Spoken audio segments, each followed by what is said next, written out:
Masayang araw, mga ka-PL. Natandaan nyo ba ang minsang nasabi ng ating pangalawang Pangulo sa isang ambush interview na aniya, meron di o mano siyang nakikitang 5 rason. 5 kadahilanan, mga kababayan, na maaaring makapagpa-impeach kay Mr. President na hanggang sa ngayon hindi niya pa po isinapubliko kung ano po itong 5 kadahilanan na nakikita niya. Ang sabi niya lang po doon sa kanyang ambush interview niya ngayon na tsaka niya na di umano ito sasabihin. So, mag-aabang-abang ho tayo. Ngayon, maliban doon, mga kababayan, meron pang ibang kadahilanan pala na maaaring makapagpa-impeach dito kay Mr. President. Basahin ko po, mga kababayan, itong na-post po ni Atty. Arnedo Valera sa kanyang sariling social media account. Kayo na lamang po ang humusga. Ano ho? Pero lilinawin ko lang, bago ko po itisimulan, ako'y nagbabasa lamang. Hindi po ako nangihikayat na ipa-impeach o mapa-impeach si Mr. President. Ano ho? Sinapubliko na po ni Atty. Arnedo Valera. So, babasahin ko lang, mga kababayan. Tulad yan ang sinabi ko kanina, kayo na lamang po ang humusga. Okay? Eto, simulan na po natin. Medyo mahaba-haba ho ito. No? Mahirap na kasi, mga kababayan. Mainam nung klaruhin ho natin na nagbabasa lang tayo. Mahirap na ho kasi. Meron po silang mga atakdog ngayon. Sinisilip na po ang mga vlogger, mga kababayan. No? Baka maisahan tayo nitong isang alam nyo na itong general ngayon, mga kababayan, na dumadali po sa mga vlogger. Maganda nililinawin natin. Nagbabasa lang naman ako. Pinasa ko lang naman yung sinabi ni Atty. Valera. Ito na, basahin ko na. PBBM, maaaring impeachment, paglabag sa saligang batas at pagkanulo ng tiwala ng publiko. Ayan, mga kababayan, ha? Nakikita niyo naman, maliwanag naman, di ba? Introduction. May ganun. Ang impeachment ay ang pinakamataas na paraan ng pananagutan ng mga halal na opisyal ng pamahalaan sa ilalim ng saligang batas ng Pilipinas. Ayon sa Artikulo 11, Section 2 ng Saligang Batas, ang Pangulo ay maaaring ma-impeach sa mga sumusunod na dahilan. Ito na. Culpable violation of Constitution o of the Constitution, mga kababayan. Pasensya na, nabubuyoy tayo. Betrayal of public trust. Ayan. Graft and corruption at high crimes di umano, mga kababayan. Sa kontekstong ito, tatalakayin natin kung bakit si Pangulong Ferdinand Bongbong Marcos Jr. or PBBM ay maaaring maharap sa impeachment base sa dalawang seryosong issue. Ito na, mga pagtatalakay, mga kababayan, makinig, at medyo mahaba-haba ho ito, pagtiyagaan po natin. Pagpirma sa General Appropriation Act o GAA para sa 2025 na naglalaman ng mga blankong probisyon sa budget. Aligasyon sa paggamit at pagkakaroon ng adiksyon sa polvoron. Hindi ko na lamang po babasahin yung saktong pangalan ng droga. Na naglalaman ng ebidensya mula kina Maharlika Katibinag at iba pang independent sources.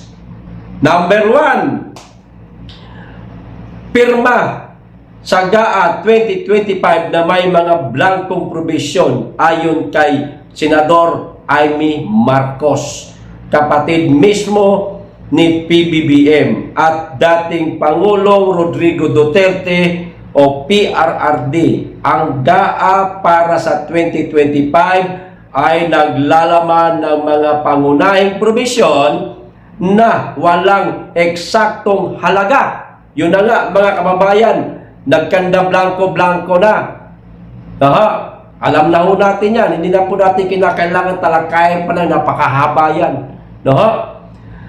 Sa esensya, ito ay nagbubukas ng pintuan para sa irregularidad, maling paggamit ng pondo ng bayan at kawalan ng transparency. Ayan ha. Ang GAA ay itinuturing na blueprint ng taunang budget ng pamahalaan. Kaya't ang anumang kawalan ng detalye ay malinaw na paglabag sa prinsipyo ng accountability na itinakda ng Saligang Batas Artikulo 11, Section 25, mga kababayan. Nasundan nyo ho ba? Hindi ho ba kayo nawala? Ngayon, kung medyo nawala kayo, ibalik nyo lang ho yung video para mas maunawaan po natin. Okay? Mga argumentong legal, dito na ho tayo. Paglabag sa Saligang Batas. Ang GAA na may blankong provision ay naglalabag sa no money shall be paid out of the treasury except in pursuance of an appropriation made by law. Article 11, Section 29. Ang kawalan ng eksaktong halaga ay nagpapakita ng kapabayaan sa tungkulin ng Pangulo. Nakuha niyo ho. Tuloy natin yung pagbasa para mas maintindihan ho natin habang tumatagal po itong pagbabasa ko, mga kababayan, mas marami po kayong mauunawaan. Ang ganda po nitong inilabas ni ni Attorney Valera na tawag nito, mga kadahilanan, culpable violation of the Constitution. Sa paggamit sa naturang batas, direktang sinuway, ito na, ni PBBM ang kanyang tungkulin at tungkuling tiyakin ang wastong paggamit sa pondo ng bayan. Mga argumentong moral at panglipunan. Kita nyo na. Doon pa lang direkta niyang sinuway, di umano, mga kababayan. Ito pa. Ang ganitong uri ng batas ay nagpapakita ng kawalang malasakit sa kapakanan ng mamamayan at nagpapahintulot sa korupsyon na nagpapahirap lalo sa mga mahihirap na sektor. Tayo ho dito ang isa sa mga naaapektuhan, mga kababayan. Ito pa, habang tumatagal nga, tumitindi, sabi ko sa inyo betrayal of public trust. Ito na tayo. Sa isang panahon ng krisis, ekonomiya, krisis po sa ekonomiya ang kawalan ng tiyak na budget sa GAA ay isang pagtalikod sa tiwala ng publiko na dapat protektahan ang kanilang buwis. Ngayon, ang tanong, kayo na po ang sumagot, mga kababayan. Napoprotektahan ba ang buwis? Pakikomento na lang po. Ayoko pong masyadong maraming sinasabi at alam niyo naman po, tulad ng sinabi ko kanina, meron po silang bagong attack dog ngayon. Ay, ito, pangalawa. Aligasyon ng paggamit ng pulburon at adiksyon, mga kababayan, ayon kay Maharlika, isang kilalang independent vlogger, at kay Cathy Binag, may mga ebidensya na nagpapatunay sa paggamit at adiksyon ni PBBM sa pulburon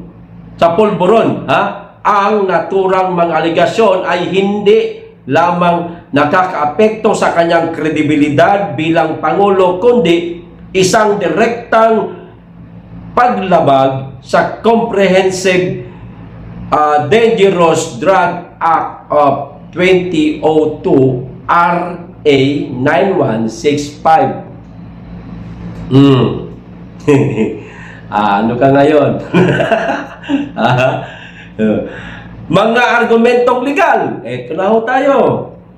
Paglabag sa RA 9165 bilang Pangulo, si PBBM ay dapat na pangunahing tagapagpatupad ng batas kontra droga. Okay?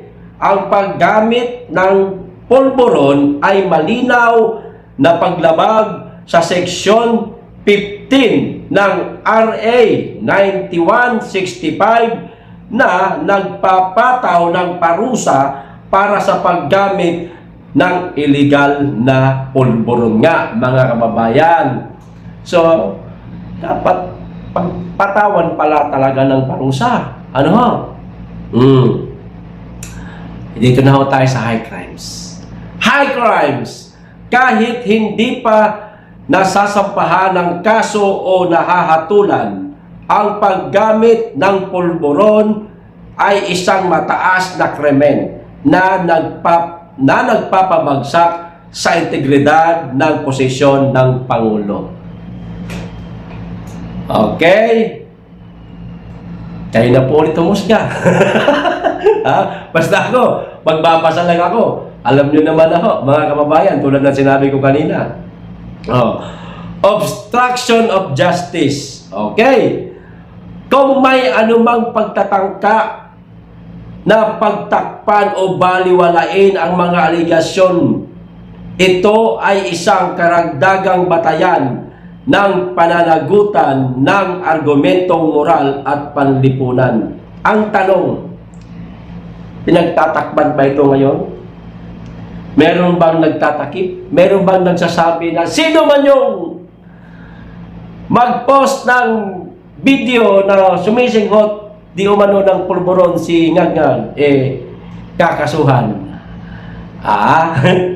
Kayo na po ang humusga. Okay.